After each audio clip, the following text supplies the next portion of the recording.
भाटिन पंचायत अंतर्गत पहाड़ी की तलहटी पर बसे झरिया गांव के खड़िया कोचा में गुरुवार का दिन 26 सबर परिवारों के लिए खास बन गया, जब मशहूर अभिनेत्री माधुरी दीक्षित के प्रशंसक पप्पू सरदार उनके बीच सांता क्लॉज बनकर पहुंचे। उन्होंने बच्चों, बुजुर्ग और महिलाओं के बीच कंबल, ऊनी टोपी, स्वेटर, टॉफी, बिस्किट और कपड़े धोने की सामग्री का वितरण किया। जादूगोड़ा के खड़िया कोचा में ठंड से कांपते सबर परिवारों को थोड़ी राहत मिली। बच्चों ने सांता क्लॉज की टोपी पहनकर खुशी जताई, जबकि महिलाओं ने भी खुशी से टोपी पहनकर उत्साह प्रकट किया। इस दौरान मौके पर उपस्थित कृषि उत्पाद बाजार समिति के सचिव अभिषेक आनंद से सरकारी योजनाओं का लाभ सभी सबर परिवारों को मिल रहा है या नहीं, इससे संबंधित मुद्दों पर संवाद किया गया। मूलभूत सुविधाओं का जायजा लिया गया। सबर परिवारों को सरकारी योजनाओं की जानकारी दी गई। उन्होंने पप्पू सरदार के कार्यों की प्रशंसा की। वहीं पप्पू सरदार ने खड़िया कोचा के बदहाल स्थिति, बच्चों के पास चप्पल और गर्म कपड़े की कमी देखकर चिंता जताई। पप्पू सरदार ने बताया कि वे अभिनेत्री माधुरी दीक्षित के नाम पर 1993 से गरीबों की सेवा करते आ रहे हैं और यह आगे भी जारी रहेगा। उन्होंने सबर बस्ती के विकास के लिए सरकारी हस्तक्षेप की आवश्यकता पर जोर दिया। संता बन के पहला बार पहुंचने का कारण ये है कि बच्चों के बीच में संता बन के आने से ही बच्चों को खुशियां लगती हैं। ऐसे तो बच्चे सारे सुनते हैं, शहर के बच्चे, गांव के बच्चों ने आज संता पहली बार देखा, इन लोगों ने पहली बार देखा। संता बन के आने से मेरे मन में बहुत ज़्यादा खुशी हुई। ऐसे तो मैं संता हर साल बनता हूं, लेकिन इस साल इनके बीच में अभी संता बन के मुझे बहुत खुशियाँ मिली और मन को सुकून मिला कि वाकई में संता ने आज कोई रोल निभाया।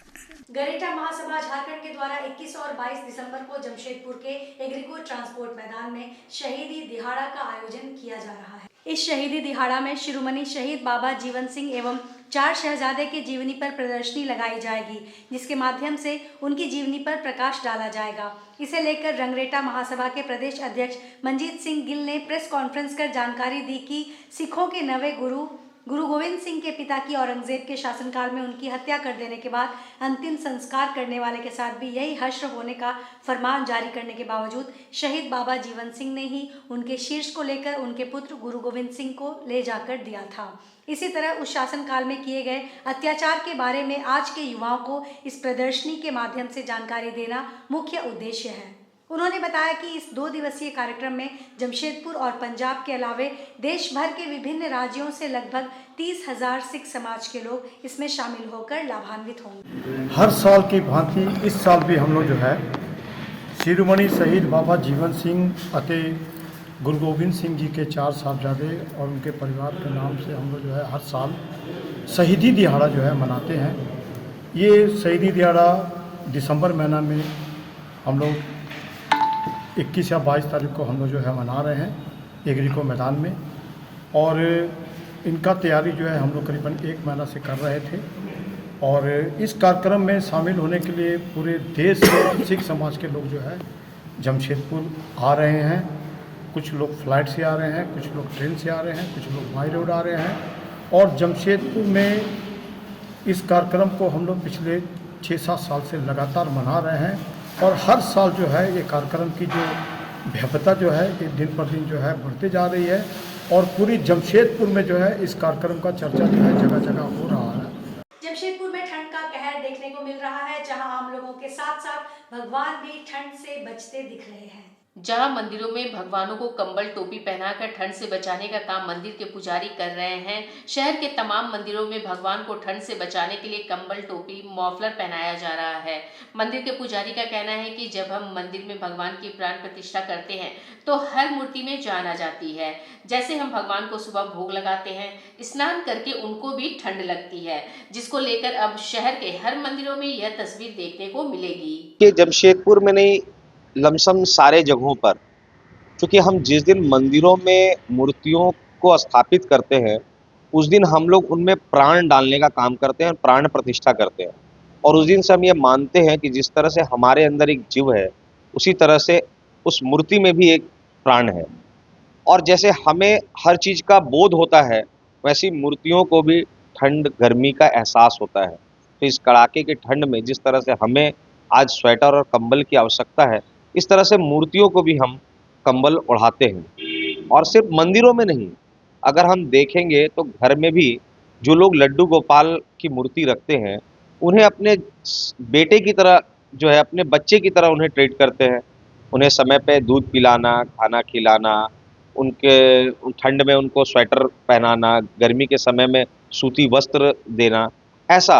और सनातन संस्कृति तो हर जगह मानती है कि जीव है, चाहे वो पेड़ हो, पर्वत हो, इसीलिए हम सबको पूजते हैं और सभी को इस प्रकृति का एक अंग मानते हैं। चांडिल अनुमंडल के कपाली ओपी अंतर्गत हासा डुमरी में गुरुवार को एक जमीन विवाद के मामले को लेकर दो पक्ष आमने सामने हो गए। ताजा मामला कपाली के हासा डुंगरी टोला वनघर का है, जहां एक जमीन पर निर्माण कार्य का पुरजोर विरोध किया गया।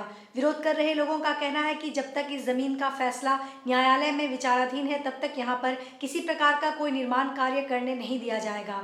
मामले की पूरी जानकारी देते हुए शंकर कुमकार ने बताया कि बीते कुछ दिनों से यहाँ के भूमाफिया जबरन विवादित जमीन पर कार्य करने पे उतारू हैं। वहीं इस कार्य का विरोध करने पर फोन कॉल और घर आकर काम रोकने पर डराया धमकाया जा रहा है, जिसे लेकर कपाली ओपी में शिकायत दर्ज कराई गई है। वहीं अंजलि कुंभकार ने बताया कि विगत दिनों जहां भूमाफिया द्वारा जबरन जेसीबी चलाकर जमीन को समतल किया गया है, जिसका आज घेराबंदी किया जा रहा था। इसी क्रम में हम लोगों ने विरोध किया तो वे भाग खड़े हुए हैं। वहीं दूसरे पक्ष की झुनीवाला महतो मामले को लेकर पहुंची कपाली ओपी, जहां उन्होंने बताया कि उक्त जमीन पर आपसी समझौता के पश्चात ही निर्माण कार्य किया जा रहा है, जिसका लेखा जोखा मेरे पास है। इस मामले की उच्च स्तरीय जांच हेतु वरीय पदाधिकारी को अवगत कराया गया है। उक्त मामले में वरीय पदाधिकारी के निर्देशानुसार विधि सम्मत कार्रवाई की जाएगी। पीछे नज़र आ रही है, ये लगभग हम लोग 200 साल से रह रहे हैं, करीबन 4 पीढ़ी इस पे गुजर चुका है। मेरे पापा लोगों की पैदाइश भी यहाँ पे है और हम लोग की पैदाइश यहीं पे है। लेकिन ये जो ज़मीन है वो किसी मामले के कारण कोर्ट में केस चल रहा है, हाई कोर्ट में अभी। लेकिन क्या है कि एक भूमाफिया जो सिंटू खान है, उसके साथ साथ जुगनू है, ट्रक पप्पू है, ये लोग क्या कर रहे हैं, हम लोग के ऊपर दबाव बना रहा है कि आप लोग ज़मीन छोड़ दीजिए। लेकिन हम लोगों का ये कहना है कि जब ये केस इस ज़मीन के बारे में जो केस चल रहा है वो हाई कोर्ट में अभी लंबित है, तो उसका जो भी डिसीजन आएगा वो हम लोग मानने के लिए तैयार हैं। लेकिन बिना उसका कुछ डिसीजन आए ही ये लोग क्या कर रहा है कि ज़बरदस्ती उसको हथियाने की कोशिश कर रहा है, और अगर हम लोग रोक रहे हैं तो फिर जान मार देने का धमकी मिल रहा है। अब ये ज़मीन है हम लोग का, हम लोग क्या करेंगे इस पे? इसी पे हम लोग का घर है, यहाँ पे इसी पे रहते हैं। अगर ज़मीन अगर ले लिया जाए तब तो हम लोग को मर जाना ही अच्छा है। अगर कुछ हो गया तो हम लोग आत्महत्या ही कर लेंगे, क्योंकि ये फैमिली है, इतना क्या करेंगे हम लोग, ठीक है। तो यही उन लोग मतलब कोशिश कर रहा है कि कैसे भी करके हम लोग डर जाएँ और अपना ज़मीन छोड़ दें।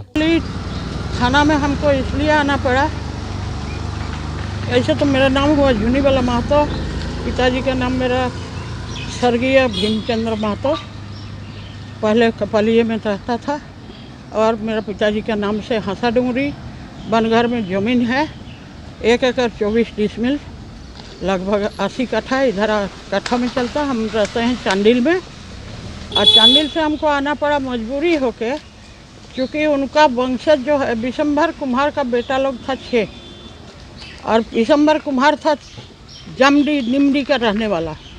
वो आके हमारा पिताजी का जब नौकरी लगा तो इसको में तो चल गया वहाँ, तो हमारा पिताजी का बनाया हुआ खपरेल घर अभी भी है ज़मीन में पूर्व, उसमें विशंभर कुमार रहता था और हंडी मिट्टी के घड़ा उड़ा बना के बेचता था।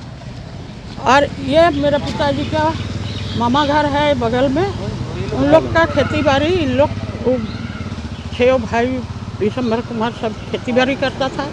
इस तरह से पहले का ज़माना में तो कोई लिखा पढ़ी नहीं होता है। मेरा पिताजी को बोला, महतो जी अब जा रहे हैं टाटा में रहिएगा, तो हम लोग आपका ज़मीन में घर जो है इसमें रह रहा है, जब हम जाएंगे तो हम लोग आपको बोल के जाएंगे। इस तरह से दखल करके रहने लगा। आज के इस बुलेटिन में बस इतना ही। हम फिर हाजिर होंगे कुछ और नई खबरों के साथ। तब तक के लिए एससीएन न्यूज़ की पूरी टीम की ओर से मुझे दीजिए इजाज़त। नमस्कार।